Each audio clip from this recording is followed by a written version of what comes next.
আসসালামু আলাইকুম প্রিয় শিক্ষার্থী বন্ধুরা, সবাইকে স্বাগতম। আজকের আমার এই ক্লাসের আলোচ্য বিষয় ব্যাংক সমন্বয় বিবরণী সংক্রান্ত যশোর বোর্ড 2019 সালে যে সৃজনশীল প্রশ্নটি এসেছিল সে প্রশ্নটির সঠিক সমাধানের চেষ্টা করব। তো আলোচনায় তোমাদের সাথে আছি আমি মোহাম্মদ সিরাজুল ইসলাম, বরিশাল সরকারি model school and college Barishal. তো চলো শুরু করা যাক আজকের আলোচনা। তো এই যে লক্ষ্য করি প্রশ্নটি তোমাদের সামনে আমি উপস্থাপন করেছি। তো এইখানে বলছে 2018 সালের 31শে ডিসেম্বর তারিখে জামান ট্রেডার্স এর নগদান বইয়ের ডেবিট উদ্ধৃত ছিল 1,20,000 এবং তার সাথে আরও যে সমস্ত লেনদেন ছিল এইখানে দেয়া আছে। এর পরিপ্রেক্ষিতে ক নাম্বারে বলেছে নগদান বইতে লিপিবদ্ধ হয়নি এরূপ লেনদেন মোট টাকার পরিমাণ নির্ণয় করো। তো এইখানে ভালো করে লক্ষ্য করি যেগুলি নগদান বইতে লিপিবদ্ধ হয়নি এই শেষে কিন্তু লেখা আছে। এই যে 2 নম্বরে বলেছে নগদান বইতে লিপিবদ্ধ হয়নি, 3 নম্বরে বলেছে নগদান বইতে লিপিবদ্ধ হয়নি, 4 নম্বরে বলেছে নগদান বইতে লিপিবদ্ধ হয়নি, এই যে 5 নম্বরে আছে নগদান বইতে লিপিবদ্ধ হয়নি, তারপর এই যে 7 নম্বরে বলেছে নগদান বইতে লিপিবদ্ধ হয়নি। এরকম যেগুলি নগদান বইতে লিপিবদ্ধ হয়নি কথা লেখা আছে সেইগুলি যোগফল নির্ণয় করতে হবে। তাহলে আমরা এই তথ্যের আলোকে ক নম্বরের সমাধানের চেষ্টা করি। ক নাম্বারের সাথে রিলেটেড উদ্দীপকের যে অংশটুকু ছিল সেই উদ্দীপকের আংশিক অংশ এখানে নিয়ে এসে রাখলাম, যথাক্রমে 3 নং, 4 নং, 5 নং এবং 7 নম্বর। এই 4টা লেনদেন সম্পর্কিত ক নাম্বারের সাথে ছিল। তো উপরে লিখে রাখলাম যাতে এগুলো দেখে আমরা সমাধান করতে পারি। নিচের অংশটুকু হচ্ছে আমাদের উত্তর, এখান থেকে আমাদের সমাধান শুরু। তো উপরে আমরা লিখতে পারি নগদান বইতে লেখা হয়নি এমন অর্থের পরিমাণ বিবরণ বিস্তারিত টাকা পরিমাণ টাকা, ক্রমিক নম্বর লিখলেও হবে না লিখলেও হবে। তো ক্রমিক নম্বরের ঘরে লিখব 3। এখানে বলেছে ব্যাংক কর্তৃক 15,000 টাকা প্রদেয় বিল পরিশোধ যা নগদান বইতে লেখা হয়নি। তাহলে আমরা লিখব ব্যাংক কর্তৃক প্রদেয় বিল পরিশোধ কত টাকা, এই 15,000 টাকা প্রথম ঘরে লিখব। এরপরে আবার খরিদ্দার কর্তৃক 20,000 টাকা ব্যাংকে জমা যা নগদান বইতে লেখা হয়নি, তাই আমরা 4 তারিখ দিব খরিদ্দার কর্তৃক সরাসরি ব্যাংকে জমা, অর্থাৎ একজন দেনাদার ব্যাংকে জমা দিছে। যেহেতু বলেছে নগদান বইতে লেখা হয়নি তাই সেটা অন্তর্ভুক্ত হবে এখানে, এই 20,000 টাকা। এরপরে 10 তারিখ 5 নং বলেছে 10,000 টাকা চেক আদায়ের জন্য ব্যাংকে জমা দেওয়া হয়েছিল, নগদান বইতে লেখা হয়নি। তাহলে আমরা এখানে লিখব যে চেক আদায়ের জন্য ব্যাংকে জমা, এই 10,000 টাকা। তারপরে ব্যাংক কর্তৃক মঞ্জুরিকৃত সুদ এবং ধার্যকৃত কমিশন দুইটা। প্রথমে লিখব 7 নাম্বার দিয়ে ব্যাংক কর্তৃক মঞ্জুরিকৃত সুদ 1,500 টাকা এবং ধার্যকৃত কমিশন এই 1,000 টাকা। এই 5টা লেনদেন নগদান বইতে লেখা হয়নি, এই যে প্রত্যেকটা শেষে লেখা আছে নগদান বইতে লিপিবদ্ধ হয়নি, সেজন্য এইগুলি হবে আমাদের ক নাম্বারের উত্তর। এবার আমরা যোগ করব, নিচে একটি দাগ দিব, 1 2 3 4 এই 5টা টাকা যোগ করে শেষের ঘরে লিখব 47,500 টাকা, নিচে ডাবল দাগ দিব। এটা হচ্ছে মোট অর্থের পরিমাণ যা নগদান বইতে লেখা হয়নি।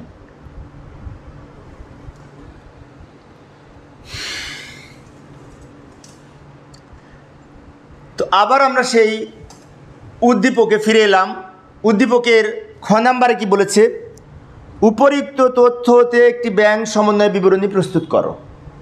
তাহলে আমাদের এই লেনদেনগুলি অবলম্বনে ব্যাংক সমন্বয় বিবরণী প্রস্তুত করব। তো খ নাম্বারের সমাধানের জন্য আমরা ব্যাংক সমন্বয় বিবরণী ছক অঙ্কন করব। উপরে 3টা লাইন ছকের উপরে লিখব, যথাক্রমে প্রতিষ্ঠানের নাম, ব্যাংক সমন্বয় বিবরণী, তারিখ। তাহলে এটি ছিল জামান ট্রেডার্স, তাই উপরে লিখব জামান ট্রেডার্স ব্যাংক সমন্বয় বিবরণী 2018 সালের ডিসেম্বর 31 তারিখে প্রস্তুত বা 31 তারিখের জন্য। আর ব্যাংক সমন্বয় বিবরণী ছক আমরা জানি বিবরণ বিস্তারিত টাকা পরিমাণ টাকা। এইবার আমরা যে লেনদেনগুলি দেখে ব্যাংক সমন্বয় বিবরণী প্রস্তুত করব, আমার সাথে তোমরা যারা আজকে অঙ্ক করছো তাদের সামনে তো বই আছে, বইতে নিশ্চয়ই তোমাদের এই বোর্ডের অঙ্কটি তোমরা হয়তো দেখছো। তারপরেও আমি ওই লেনদেনগুলি উপরে লিখে রাখি যাতে ওই লেনদেন দেখে আমি তোমাদের বোঝাতে পারি। তো এই যে লক্ষ্য করি উপরে আমি লেনদেনগুলো লিখে রাখলাম, জায়গা অনেক ছোট যার কারণে আমি একেবারে উপর দিয়ে লিখেছি।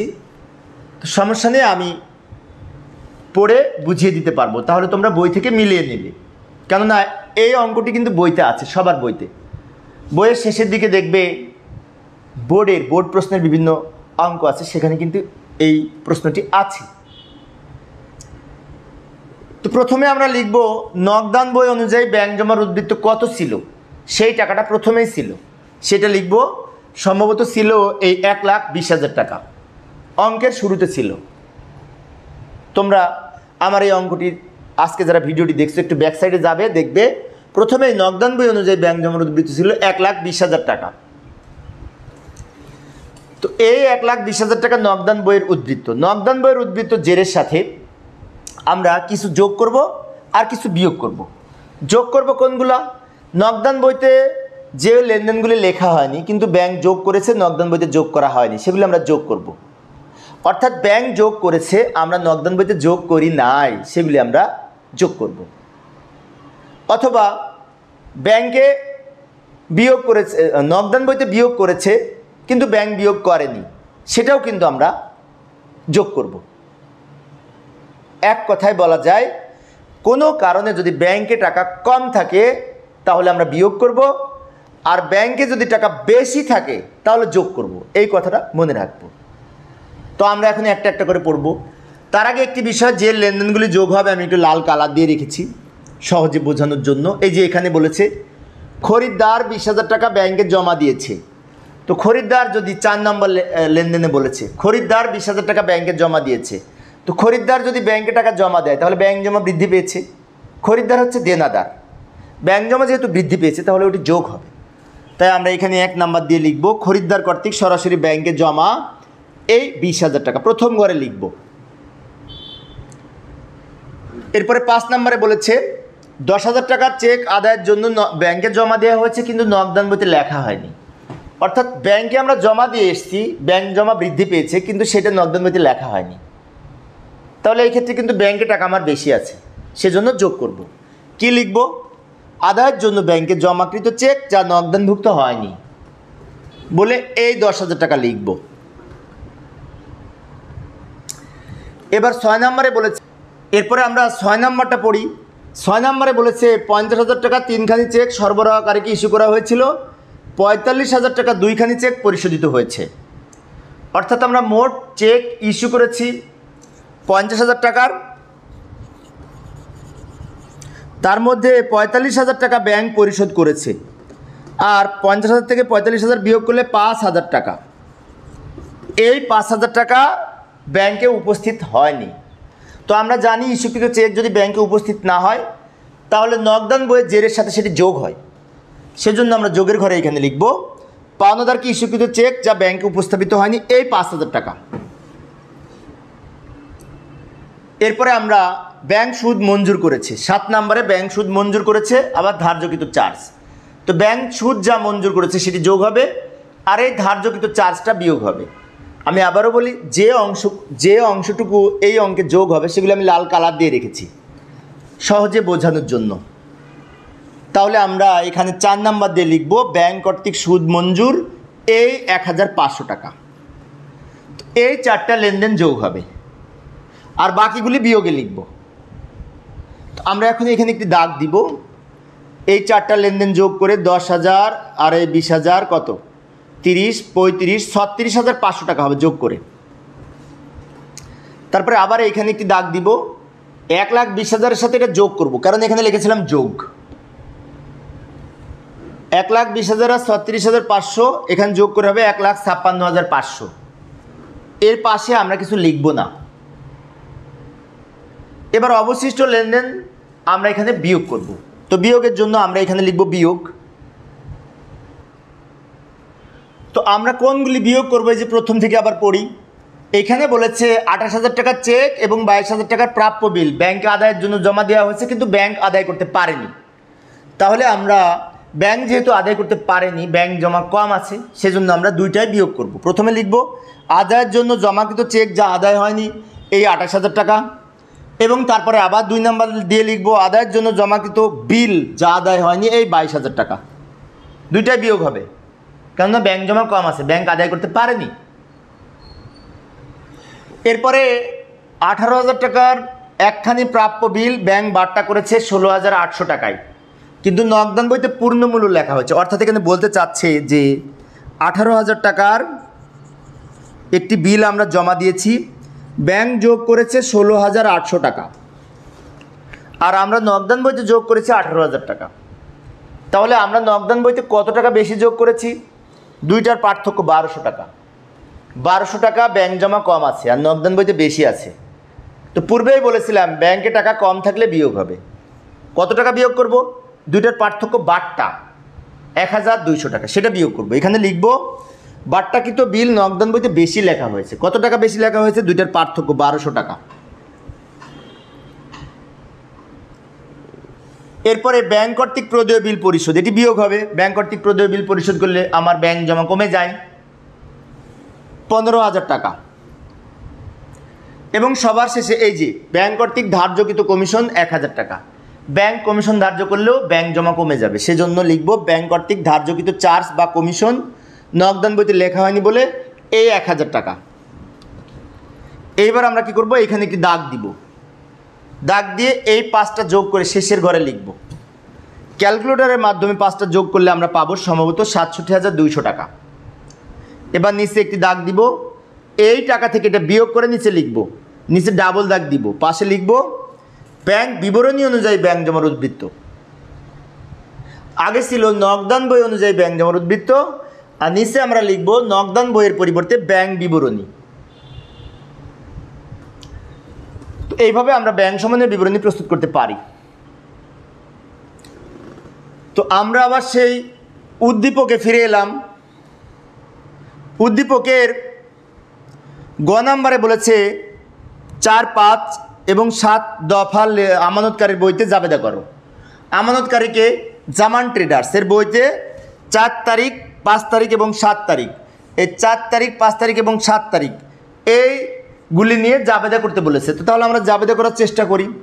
তো ওই যে 3 তারিখ, 4 তারিখ, 5 তারিখ এবং 7 তারিখের যে লেনদেনগুলি বলেছিল সেগুলি আমি উপরে লিখে রাখলাম, যাতে এগুলো দেখে সহজেই জাবেদা করতে পারি। তো জাবেদা ছক আমরা এইভাবে অঙ্কন করতে পারি, জামান ট্রেডার্সের বইতে জাবেদা। আর জাবেদা করার জন্য আমি উদ্দীপকের আংশিক যেগুলি দেখে জাবেদা করব সেই অংশটুকু উপরে লিখে রাখলাম, দুই দিকে আলাদা আলাদা করে। এখানে 2টা লেনদেন আছে, এখানে 2টা লেনদেন আছে, আমরা একটি একটি করে জাবেদা করব।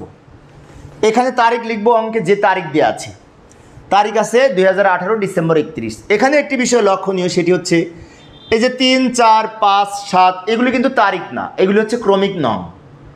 তাই আমরা তারিখের ঘরে তারিখ লিখব, অঙ্কে যেটি দেওয়া আছে শেষ তারিখ। আর ক্রমিক নম্বর যদি লিখতে হয় জাবেদার মধ্যে ভিতরে লিখতে পারি, আবার না লিখলেও হবে ক্রমিক নং, কিন্তু তারিখ লিখতে হবে অঙ্কের মধ্যে যেটি দেওয়া আছে। এবার আমরা বলেছে 3 তারিখে 3 নম্বরে বলেছে ব্যাংক কর্তৃক 15,000 টাকা পরিশোধ। ব্যাংক যদি প্রদেয় বিল পরিশোধ করে এর জন্য জাবেদা হচ্ছে প্রদেয় বিল হিসাব ডেবিট, ব্যাংক হিসাব ক্রেডিট। সেজন্য আমরা জাবেদা করব প্রদেয় বিল হিসাব ডেবিট, ব্যাংক হিসাব ক্রেডিট। টাকা লিখব এই 15,000 টাকা। ব্যাখ্যা লিখব ব্যাংক কর্তৃক প্রদেয় বিল পরিশোধ হিসাবভুক্ত হলো। এরপরে আবার ডিসেম্বর 31 তারিখ লিখব খরিদ্দার কর্তৃক 20,000 টাকা ব্যাংকে জমা, অর্থাৎ একজন দেনাদার আমার ব্যাংক অ্যাকাউন্টে জমা দিয়েছে, তাহলে আমার ব্যাংক জমা বৃদ্ধি পেয়েছে। ব্যাংক জমা বৃদ্ধি পেলে ব্যাংক হিসাব ডেবিট হবে, সেজন্য আমরা এখানে জাবেদা করব ব্যাংক হিসাব ডেবিট, প্রাপ্য হিসাব বা দেনাদার হিসাব ক্রেডিট এই 20,000 টাকা।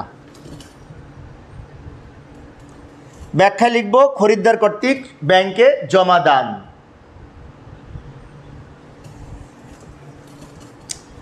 এরপরে 5 তারিখ পড়ি 10,000 টাকার চেক আদায়ের জন্য ব্যাংকে জমা দেওয়া হয়েছে, নগদান বইতে লেখা হয়নি। অর্থাৎ ব্যাংকে জমা দিয়েছি কিন্তু নগদান বইতে লেখা হয়নি। তাহলে ব্যাংকে জমা দেওয়ার সময় যে জাবেদা করেছি সেই জাবেদাটাই আমরা করব। ব্যাংকে জমা দিলে কি জাবেদা? ব্যাংকে যেহেতু চেক জমা দেওয়া হচ্ছে, দেনাদারের কাছ থেকে চেক পেয়ে ব্যাংকে জমা দিয়েছি, তাহলে এখানে জাবেদা হবে ব্যাংক হিসাব ডেবিট, প্রাপ্য হিসাব বা দেনাদার হিসাব ক্রেডিট।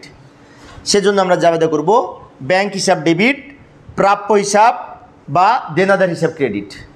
টাকা লিখব 10,000 10,000। ব্যাখ্যা লিখব আদায়ের জন্য জমা যা হিসাবভুক্ত করা হলো।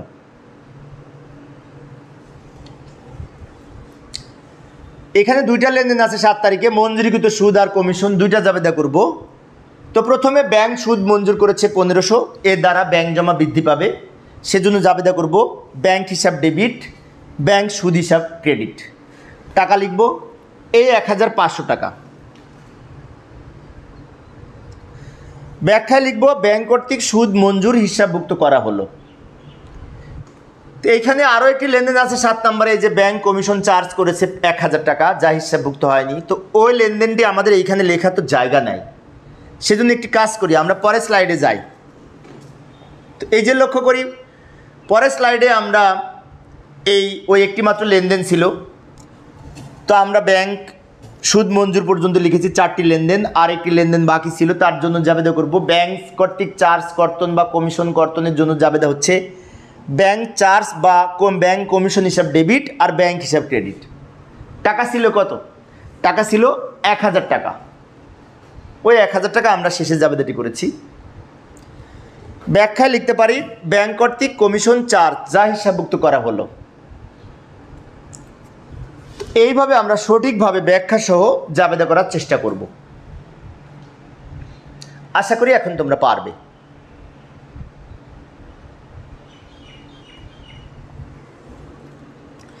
তো প্রিয় শিক্ষার্থী বন্ধুরা, এই ছিল আজকের আমার আলোচ্য বিষয়। আমার পরবর্তী ক্লাসের আলোচ্য বিষয় হচ্ছে কুমিল্লা বোর্ড 2019 সালে যে সৃজনশীল প্রশ্নটি এসেছিল সেই প্রশ্নটির সঠিক সমাধানের চেষ্টা করব। দেখার আমন্ত্রণ রইল। তো পরিশেষে সবাই ভালো থাকবে এবং সুস্থ থাকবে এই কামনায়। খোদা হাফেজ।